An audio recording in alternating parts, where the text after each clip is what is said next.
پتہ ہے اللہ یقین والوں کے لیے راستے بناتا ہے، اور جانتے ہو یقین والے کیسے ہوتے ہیں؟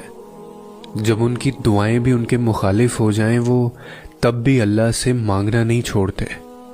ایسا یقین کہ جب ان کی ساری دنیا ان کی آنکھوں کے سامنے بکھرتی ہوئی دکھائی دے رہی ہو، اور وہ تب بھی آسمان کی جانب دیکھ کر کہتے ہیں ہمیں پتہ ہے تو ہمیں تھام لے گا۔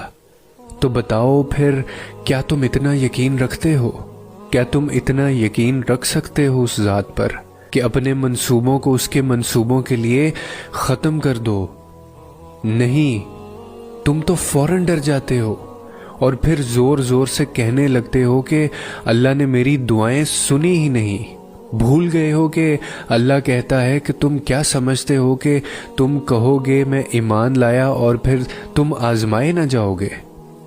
جان مارنی پڑتی ہے تب جا کر اللہ ملتا ہے، یقین کی کڑی آزمائش کاٹنی پڑتی ہے پھر جا کر معجزے ہوتے ہیں۔ تو پھر یقین رکھو، ایسا یقین کہ اگر اللہ تمہیں دائیں جانب چلنے کا کہہ دے تو تم چل دو، یہ جانتے ہوئے بھی کہ تمہاری چاہ بائیں جانب ہے۔ پھر دیکھو کیسے وہ بائیں کو دائیں طرف لے آتا ہے اور تمہیں اس راستے سے اپنی قدرتیں دکھاتا ہے، جہاں سے تمہیں کچھ بھی ملنے کی توقع نہ ہو، جہاں سے تمہیں کوئی چیز ملنے کا گمان نہ ہو، وہ وہاں سے بھی تمہیں دے سکتا ہے۔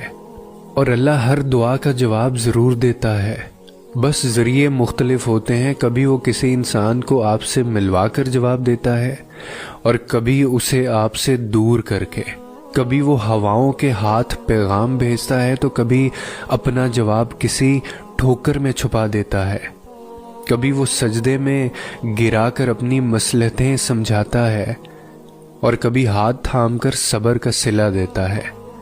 آزمائش کا آنا اور روح کا ریزہ ریزہ ہو کر بکھر جانا بے وجہ نہیں ہوتا۔